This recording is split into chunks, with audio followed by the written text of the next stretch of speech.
One of the coolest looking new games for 2024 launches today, goldenlap. It is a minimalist styled, vibes-based F1 manager game set in the 1970s, and it's a really interesting grouping of theming, so let's have a look at the game and see if it's worth playing. goldenlap is developed by Funselektor, who you may recognise from games like Absolute Drift and Art of Rally. Both of these are top-down racing games, so this isn't the first kind of racing adjacent game that this developer has created, and both of these games before were highly rated for the design and just the really fun gameplay, and I was really interested to see how they would go developing something quite different, an F1 manager sim. goldenlap is set in the golden era of the 1970s. The game starts in 1970 in your career mode and features a bunch of period-appropriate tracks and cars. Like other games I've reviewed, all of these cars and tracks are based off real-life places. We have Mutton Chop as Silverstone and Fastcar Park as Mosport, or Hopkins Boot as Watkins Glen. And same with the teams, you can kind of tell what the cars are. You have like Ezzolini, who are probably Ferrari, you have Chapman, you can even tell LeBron with their very distinctive orange colour. In career mode, you select one of these teams, then your drivers, an engineer and a crew chief. Each of these have their own traits and quirks. One of them my drivers had was Huna, which meant that they just destroy tyres more than the other driver. One of my other drivers had one where they actually got really salty if their teammate had a better car than them, like Mark Webber, Sebastian Vettel style, and they got really salty and their stats went down. So there's a bunch of little traits and quirks that your drivers will have. Quite interesting. Once you've got your team, you need to choose a sponsor based on your expected results, and you're into the season. With your cars, they do have a performance and a reliability stat for the engine, the chassis, and handling. Upgrading each part is a way to up the reliability, refresh the reliability, and kind of slowly bump up the performance stat of each part. But I found the most gains by actually building new parts entirely. Each time I build a new engine, for example, I found larger performance gains. I also had to always give them to Antonio Villalba because he chucks a big sook if he gets a worse car, even if his teammate Piet Silias is slapping him in the championship. I still have to give it to him. It's very annoying. When you head to the track, it's a lot more simple than a game like F1 Manager. You have 2 sessions for the weekend. You have a qualifier and a race. On the opening screen, you can see the duration as well as the forecast and some of the traits of the track. Often tracks will have certain climates that have more rain or more dry, and some tracks are just really narrow, for example Monaco or Circuit de Casino, so there's a lot less passing. There is also the dangerous trait, which says that crashes at this track are more likely than others to be fatal, which is kind of a scary thing to read, and it reminds you of the era that this is set in. Your drivers can crash and die in this game. It was the 1970s of F1, so it's something to keep in mind. In qualifying, your objective is to set the car up to do the fastest lap possible and to develop your car setup. You send your cars out for a flying lap and then they automatically come in. Because of this, you absolutely set fire to soft tyres in your qualifier session. I was burning 10 sets of softs through a qualifier, which is kind of crazy. When the session starts, you get a little notification of your driver being potentially a little hungover from partying too hard, or other stat kind of modifiers as well, which is extremely 70s.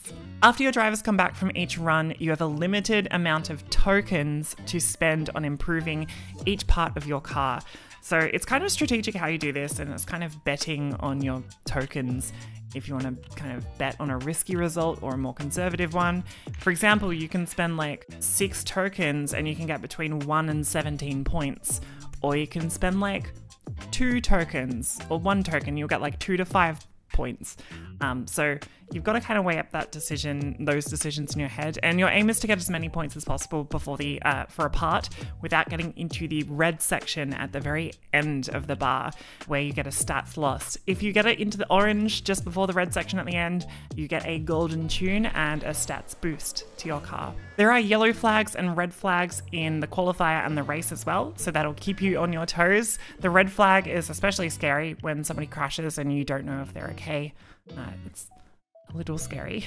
When you get to the race, you need to choose your starting strategy. So this is mostly what tyre you're going to start on, as well as seeing the weather forecast. You should also select to start on max tyre wear and max fuel burn to get the best start. One of the most fun and most difficult parts of Golden Lap is the lack of information that it gives you. Unlike F1 Manager, where you have like tyre life and lap times already known for each tyre, and you can genuinely like set out the fastest way to complete the race, in Golden Lap, you've just got to freestyle it. I reckon you'll learn to read the stats more as you play the game, but realistically, you just have to guess your starting tyre. If you want a 1 stop on a hard, you can go for it, or if you want to run like 4 stops on a soft tyre, you can do that too. You don't actually know which one's faster. You have like no information, so you just got to kind of send it and find out. In some ways, it's difficult not having this information, but I also found it kind of relaxing. Like it takes a lot of the stress off. You just kind of YOLO it, I guess. It's like, maybe we'll start on mediums and then we'll go to softs and then we'll do like a long stint on hards at the end. It's like, you can kind of do whatever you want, I guess. Otherwise, once you're going, you also don't have a huge amount of control over your strategy. You can tell your drivers to drive faster and use more tyre, but if you do, their stress stat will go up and they'll be way more likely to crash. You also have a team orders option as well if you do or don't want your drivers to use papaya rules. There is weather and rain with both inter and wet tyres available. The weather kind of slowly reveals itself as the race goes on, so you can plan slightly ahead if you want to extend stints for a certain tyre, for example. I like stayed out on a slick and I went straight to a wet instead of going from an inter to a wet. That's a viable strategy option. You can have a play around and see what works for you. It's very 70s though. Cars are going to finish like laps down with large gaps between the cars. It does always feel tense though, with my Hemlock boys battling right on the edge of the points every race. So it always felt tense, even though the gaps were like, I don't know, 20 or 30 seconds to the next car. The best thing about Golden Lap is the look of Golden Lap. The art style is beautiful. I think it's the most aesthetically pleasing racing game that I've seen for a long time. I love the color palettes of the tracks with the clouds kind of passing over the top.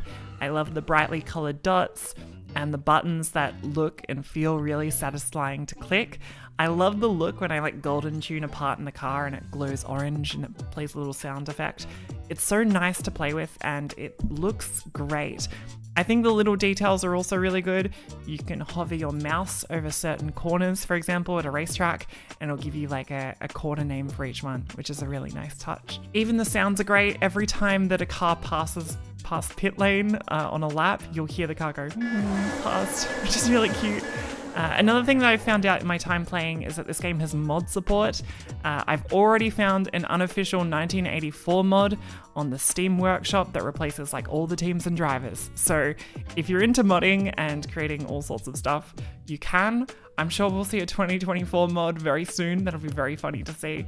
But yeah, I think that's a really good thing for modders. I've had a lot of fun playing through my first season of Golden Lap. I think the vibes are great, but my main kind of concern is longevity.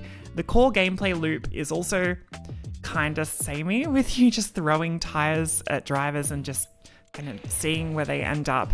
I also found it frustrating having to tell my driver to speed up and then slow down like every lap or two so they didn't get too stressed and crashed. I found that was a little bit annoying to micromanage. I am interested to see what the longevity of Golden Lap is.